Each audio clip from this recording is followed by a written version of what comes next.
Class 12th physics. आज हम संधारित्रों का संयोजन कर रहे हैं। संधारित्रों का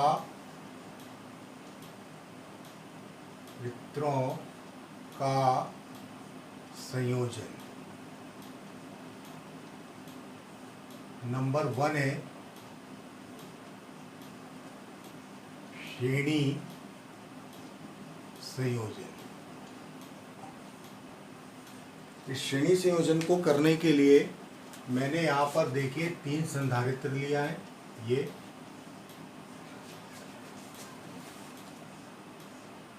इसकी धारिता C1, C2 और C3 है। इस पर मैंने प्लस Q आवेश को प्रवाहित किया।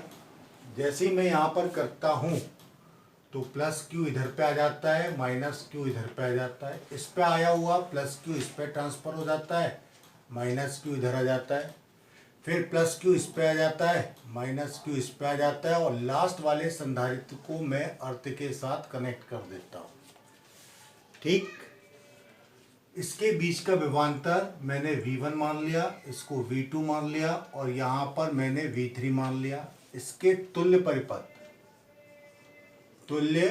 परिपथ को मैं लेके चलता हूँ। तो मैंने मान लिया कि इन प्लेस ऑफ दीज 3 मेरे पास कैसा है, एक सिंगल संधारित्र है ये, जिस पर आवेश मैंने प्लस Q दिया हुआ है। ये प्लस Q आ गया, ये माइनस Q और इसको मैंने अर्थिंग कर ली। इसकी धारिता C, इसके बीच का विभवांतर कितना है, V के इक्वल है। तो देखिए 3 संधारित्र धारिता C1, C2 एवं C3 श्रेणी क्रम में है।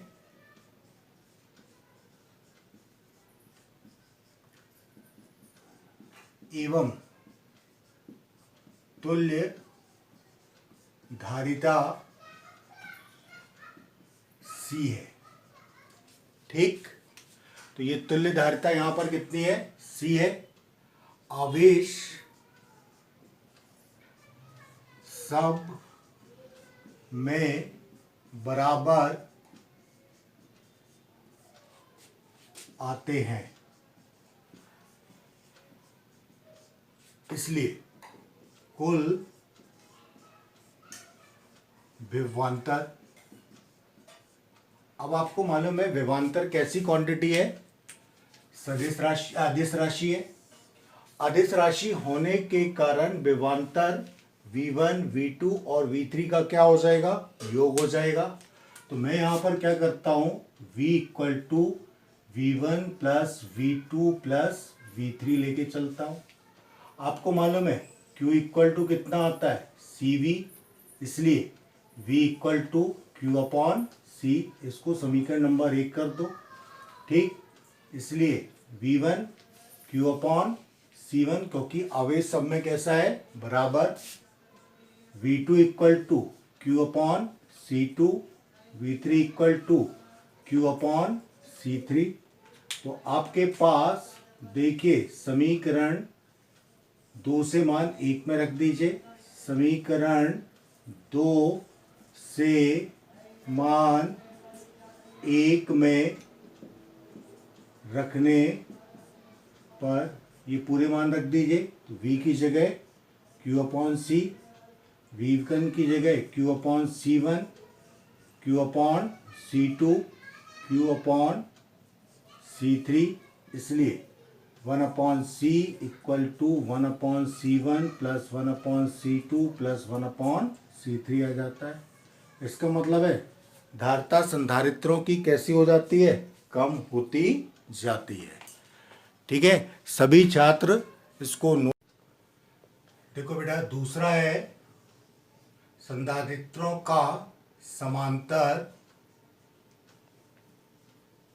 संयोजन। समांतर संयोजन के लिए मैंने 3 संधारित्र लिए। ये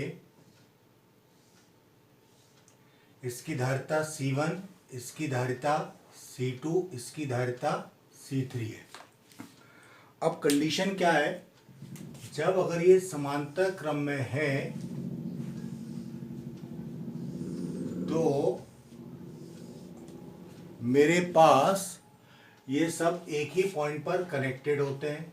ये अगर मैं यहाँ पर आवेश Q देता हूँ तो आवेश Q यहाँ पर 3 पार्ट में डिवाइड होके इसके ऊपर कलेक्ट होता है। पहला पार्ट Q1, दूसरा पार्ट Q3 और तीसरा पार्ट क्या हो गया, Q2 Q3 हो गया।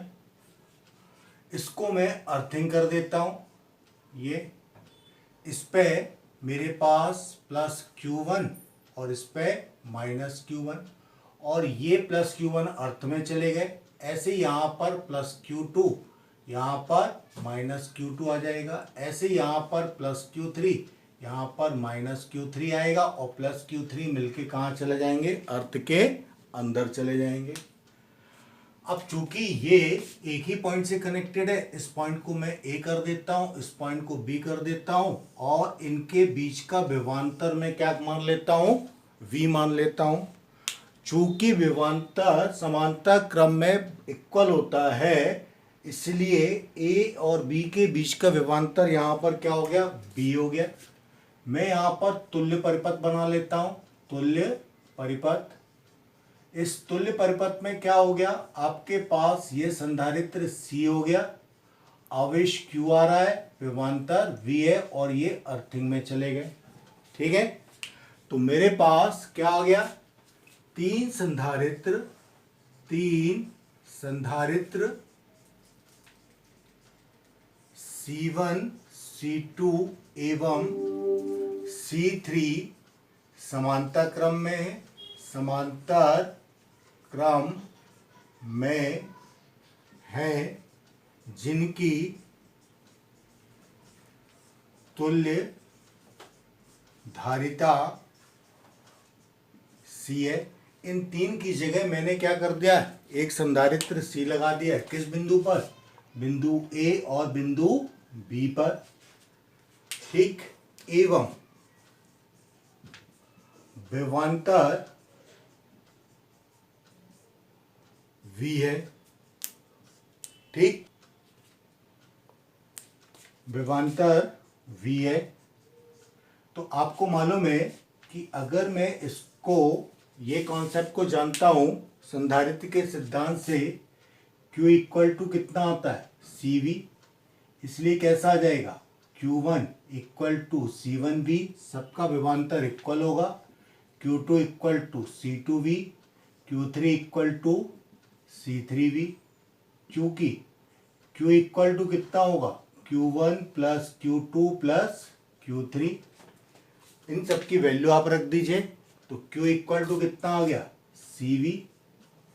Q1 इक्वल टू कितना आ जाएगा, C1V, C2V प्लस C3V। इसलिए दोनों साइड से V को हटा दो, तो C equal to C1 plus C2 plus C3 की वैल्यू के इक्वल आता है। इसका मतलब क्या हो गया, संधारित्र की धारिता कैसी होती है, ऐड हो जाती है। ये दोनों क्वेश्चन बोर्ड परीक्षा के हिसाब से इम्पोर्टेंट हैं। इसको आप पॉज करिएगा, और पॉज करने के बाद इसको आप बिल्कुल अच्छी तरह से हो तो नोट करिएगा। ठीक है, बिल्कुल इम्पोर्टेंट एग्जामिनेशन के पॉइंट ऑफ व्यू से।